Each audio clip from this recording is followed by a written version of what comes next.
Hello students, welcome to economics వల్ల.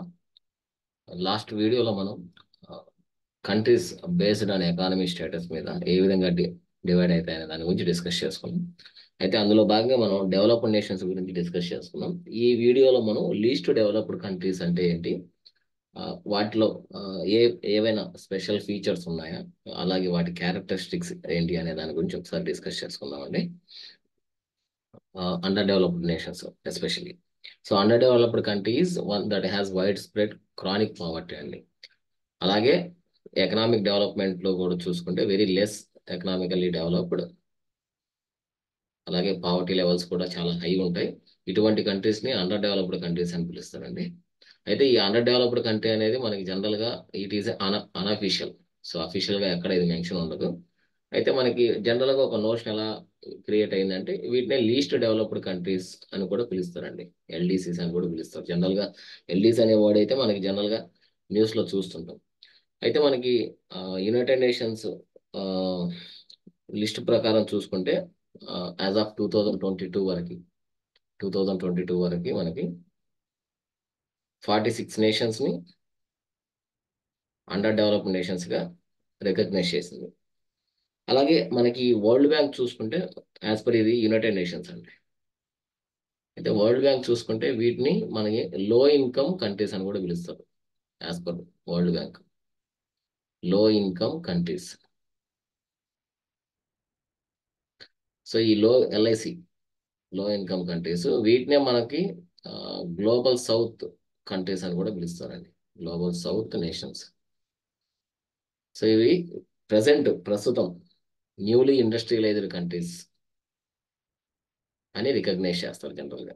Newly industrialised countries. So మనకి industrial revolution start అయింది western democracies లో start అయింది. సో దాని తర్వాత మనకి ఈ లో ఇన్కమ్ కంట్రీస్ లో ఇప్పుడు న్యూలీ ఇండస్ట్రియలైజ్డ్ నేషన్స్ అని చెప్పి వీటినే మెంబర్స్ ఆఫ్ గ్లోబల్ సౌత్ అని కూడా పిలుస్తారండి. సో ఇది బేసిక్ గా డెఫినేషన్ అండర్ డెవలప్డ్ కంట్రీస్ అంటే ఏంటండి. అయితే వీటిలో క్యారెక్టరిస్టిక్స్ చూసుకుంటే మనకి లో per capital income and wide spread poverty అండి. సో మనకి డెవలప్డ్ నేషన్ అయినా, లేదంటే అండర్ డెవలప్డ్ అయినా, లేదంటే లీస్ట్ డెవలప్డ్ నేషన్స్ అయినా, ఏదైనా కూడా సో జనరల్ గా మనకి పారామీటర్స్ ఏ విధంగా క్యాలిక్యులేట్ చేస్తారంటే పర్ క్యాపిటల్ ఇన్కమ్ బేసిస్ మీద, అలాగే పావర్టీ లెవెల్స్ మీద, దాని తర్వాత క్యాపిటల్ అంటే ఏదర్ పబ్లిక్ కావచ్చు లేదంటే ప్రైవేట్ క్యాపిటల్ కావచ్చు, అంటే ఏ విధంగా వాళ్ళు ఇన్వెస్ట్మెంట్ చేస్తున్నారు ఇన్ఫ్రాస్ట్రక్చర్ మీద కానీ, లేదంటే ఎడ్యుకేషన్ మీద కానీ, లేదంటే హెల్త్ కేర్ మీద కానీ, ఇట్లా. అలాగే మనకి ఎంప్లాయ్మెంట్ లెవెల్స్ కూడా, అన్ఎంప్లాయ్మెంట్ ఎంత ఉంది ఒక కంట్రీలో, ఇవన్నీ కూడా క్యాలిక్యులేట్ చేస్తుంది. సో ఇక్కడ మనకి జనరల్ గా క్యారెక్టరిస్టిక్స్ చూసుకుంటే లో per capital income and wide spread poverty. People in developing countries have significantly lower income. So లో ఇన్కమ్ ఉండడం వల్ల ఏంటంటే వాళ్ళు పావర్టీ ట్రాప్ లో ఉండేదానికి ఎక్కువ ఛాన్సెస్ ఉంటుంది. సో వన్స్ నీకు ఇన్కమ్ జనరేషన్ పెరిగి నువ్వు జనరల్ గా ఇన్కమ్ జనరేషన్ పెరిగిన తర్వాత ఏమవుతుందంటే నీకు ఆ పావర్టీ సైకిల్ ఏదైతే ఉందో ఈ పావర్టీ సైకిల్ నువ్వు బ్రేక్ చేయగలుగుతావు. సో ఇక్కడ మీకు ఇన్కమ్ తక్కువ ఉన్నప్పుడు ఏమవుతుందంటే obviously you will be still in poverty line. So ఇది ఒక మెయిన్ క్యారెక్టరిస్టిక్స్ అండి.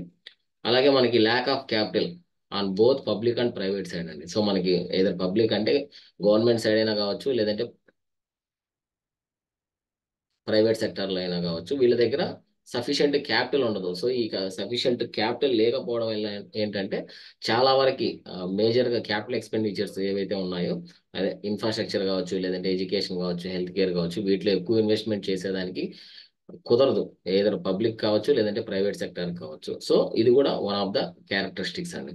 అలాగే population explosion and excessive unemployment. So మనకి పాపులేషన్ ఎక్స్ప్లోజన్ కూడా ఉంటుంది. ఎక్స్ప్లోజన్ అంటే ఏం లేదండి, మనకి బర్త్ రేటు ఎక్కువ ఉంటుంది ఇక్కడ. సో ర్యాపిడ్ పాపులేషన్ గ్రోత్, మనకి పాపులేషన్ బాగా పెరగడం వల్ల contributes to over population and excessive unemployment. So మనకు కావాల్సిన పాపులేషన్ తగ్గట్టు మనకి ఎంప్లాయ్మెంట్ ఆపర్చునిటీస్ ఉండవు కాబట్టి సో అన్ఎంప్లాయ్మెంట్ కూడా ఎక్కువగా ఉంటుంది ఇటువంటి కంట్రీస్ లో. సో ఇది కూడా one of the main characteristics అండి.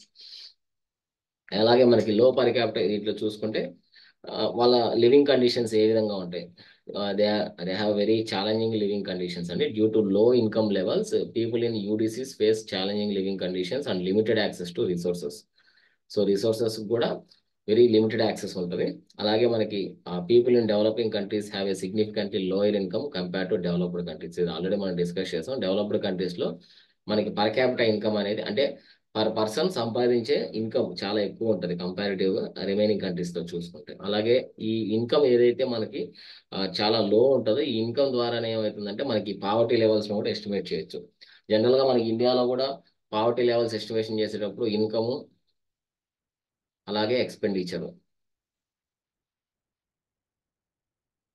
వీటి మీదనే మనం జనరల్గా మెజర్మెంట్స్ తీసుకుంటాం. దీనికి సంబంధించి వేరియస్ కమిటీస్ కూడా మనకి సజెస్ట్ చేసాయి అంటే పావర్టీ లెవెల్స్ని ఏ విధంగా క్యాలిక్యులేట్ చేస్తున్నాం. సో ఇక్కడ మనకి వైడ్ స్ప్రెడ్ ఆఫ్ పావర్టీ కూడా ఉంటుంది ఎందుకంటే మనకి లో పర్ క్యాపిటల్ ఇన్కమ్ ఉండడం వల్ల.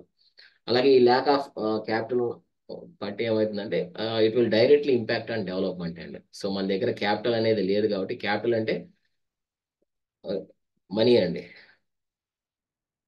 సో క్యాపిటల్ అంటే మనకి స్టేట్ యొక్క క్యాపిటల్ సిటీస్ కాదు. ఇక్కడ the lack of capital impedes the economic and social development in underdeveloped countries. So ఇక్కడ మనకి క్యాపిటల్ ఉండదు కాబట్టి సో దానివల్ల ఏంటంటే ఇన్వెస్ట్మెంట్ ఉండదు.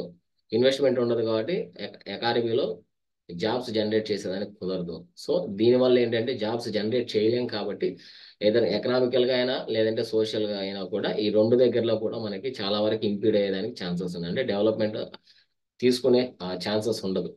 అలాగే limited business ownership. Very few citizens own businesses or have capital for investment in UDC. So మనకి under develop కంట్రీస్లో చూసుకుంటే వెరీ లిమిటెడ్ బిజినెస్ ఓనర్షిప్ ఉంటుంది. ఇప్పుడు మనకి ఇన్ఈక్వాలిటీస్ చెప్పాలంటే ఇన్కమ్ ఇన్ఈక్వాలిటీస్ కావచ్చు లేదంటే వెల్త్ ఇన్ఈక్వాలిటీస్ కావచ్చు.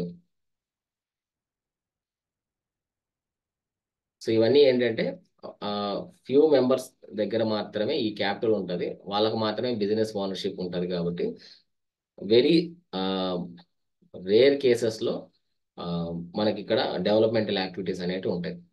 అయితే మనకి ఇక్కడ గవర్నమెంట్ రిసోర్సెస్ కన్స్టెంట్ చూసుకుంటే the government lakhs funds to support essential infrastructure. ఎందుకంటే వాళ్ళ దగ్గర లిక్విడిటీ లేదు. సో ఇవన్నీ కూడా నెసెసిటీస్ ఏవైతే ఉన్నాయో రెగ్యులర్ నెసెసిటీస్ వీటన్నిటి మీద కూడా ఇన్వెస్ట్మెంట్ చేయలేదు. సో ఇది కూడా వన్ ఆఫ్ ద ఇష్యూ. అలాగే పాపులేషన్ ఎక్స్ప్లోజన్ వల్ల మనకి పాపులేషన్ గ్రోత్ వల్ల ఆ పాపులేషన్ గ్రోత్ ఎంత ఉందో ఆ గ్రోత్కి తగ్గట్టు మనకి ఎంప్లాయ్మెంట్ జనరేషన్స్ కూడా కుదరదు. సో ఓవర్ పాపులేటెడ్ అవ్వడం వల్ల ఏంటంటే జనరల్గా రిసోర్సెస్ ఏవైతే ఉన్నాయో కంట్రీలో ఈ రిసోర్సెస్ మీద ఎక్కువ బర్డెన్ పడుతుంది. అలాగే ఎన్విరాన్మెంటల్ ఇష్యూస్ కూడా ఉంటాయి. అలాగే ఇక్కడ మనకి ఇన్ఫ్రాస్ట్రక్చర్ డెవలప్మెంట్ చూసుకుంటే rapid population growth poses challenges for infrastructure social services and food supplies మీద కూడా ఇంపాక్ట్ ఉంటుంది. అలాగే హై అన్ఎంప్లాయ్మెంట్ రేట్స్ కూడా చాలా ఎక్కువ ఉంటాయి. అలాగే మనకి అగ్రికల్చర్ డామినెన్స్ అంటే ఈ కంట్రీస్లో జనరల్గా అగ్రికల్చర్ డామినెన్స్ ఎక్కువ ఉంటుందండి. అగ్రికల్చర్ డామినెన్స్ ఎలా ఎక్కువ ఉంటుందంటే జనరల్గా ఇప్పుడు ఫర్ సపోజ్ ఇండియా తీసుకుంటే మనకి 40 to 50% అగ్రికల్చర్లో మనకి నేషనల్ ఇన్కంలో ఇది మేజర్ కాంట్రిబ్యూషన్ చేస్తుందండి. నేషనల్ ఇన్కంలో చూసుకుంటే ఇక్కడ agriculture contributes to significantly the national income of the most developing economies. అంటే ఏంటంటే జనరల్గా అగ్రికల్చర్ సెక్టర్ ఎక్కువ డామినెన్స్ ఉంటుంది. అలాగే ఇది మనకి ఆ, ఈ కంట్రీస్లో అండి. అలాగే మనకి డెవలప్డ్ కంట్రీస్లో చూసుకుంటే డెవలప్డ్ కంట్రీస్లో జనరల్గా 2 to 10% మధ్యలోనే ఉంటుంది.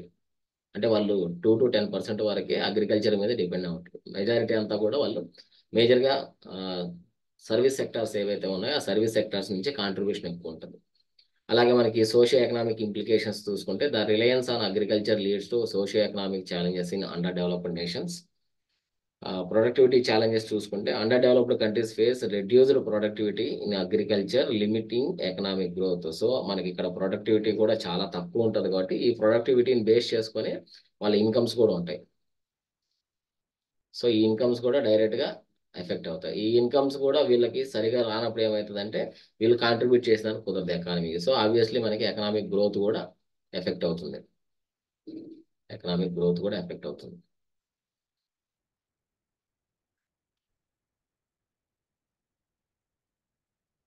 అండ్ ఇంకా ఇక్కడ మనకి దీనిలో ఛాలెంజెస్ అంటే ఇంకా ఏ విధంగా కన్క్లూడ్ చేయొచ్చు అండర్ డెవలప్డ్ కంట్రీస్ అంటే మల్టీ ఫేసెటెడ్ ఛాలెంజెస్ ఉంటాయని కూడా చెప్పొచ్చు. మనకి పావర్టీ కావచ్చు, లేదంటే ఓవర్ పాపులేషన్ కావచ్చు, లేదంటే ప్రొడక్టివిటీ కూడా చాలా వరకు లో ప్రొడక్టివిటీ ఉండే ఛాన్సెస్ ఉంది.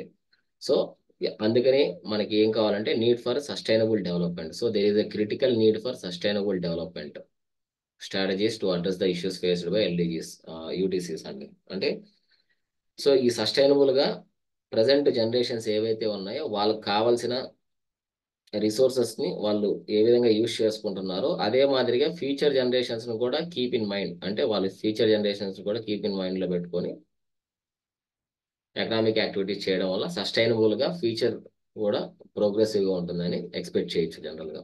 అలాగే మనకి ఇక్కడ ఇటువంటి కంట్రీస్ లో ఏంటంటే జనరల్ గా వరల్డ్ బ్యాంక్ కావచ్చు, అంటే వరల్డ్ బ్యాంక్ గ్రూప్ ఉంది కదా, వరల్డ్ బ్యాంక్ గ్రూప్ లో ఉన్న మెంబర్స్ జనరల్ గా కన్సెషన్ రేట్స్ కానీ, లేదంటే లో ఇంట్రెస్ట్ రేట్స్ కానీ ఇటువంటి కంట్రీస్ లో ఎక్కువ ఇన్వెస్ట్మెంట్ చేస్తాయి. ఎందుకంటే పావర్టీని రెడ్యూస్ చేసేదానికి, ఇన్ఈక్వాలిటీస్ని రెడ్యూస్ చేసేదానికి. అండ్ ఇప్పుడు మనకి బ్యాలెన్స్ ఆఫ్ పేమెంట్స్ క్రైసిస్ ఏదన్నా వచ్చింది అనుకో, మనకి 1990s లో వచ్చింది. ఈ 90s లో మనకి ఐఎంఎఫ్ వచ్చి మనకి బెయిల్అవుట్ చేసింది. కాకపోతే ఏంటంటే ఇక్కడ ప్రాబ్లం ఏమవుతుందంటే, సో ఎప్పుడైనా మన ఎక్స్టర్నల్ అసిస్టెన్స్ తీసుకున్నప్పుడు certain conditions have to met. So మనం ఆ కండిషన్స్ అన్నిటిని మెట్ అయితేనే వాళ్ళు ఆ గ్లోబల్ కోఆపరేషన్ అలాగే ఎయిడ్ కూడా మనకి ఈజీగా వచ్చే ఛాన్సెస్ ఉంటుంది అండర్ డెవలప్డ్ కంట్రీస్లో.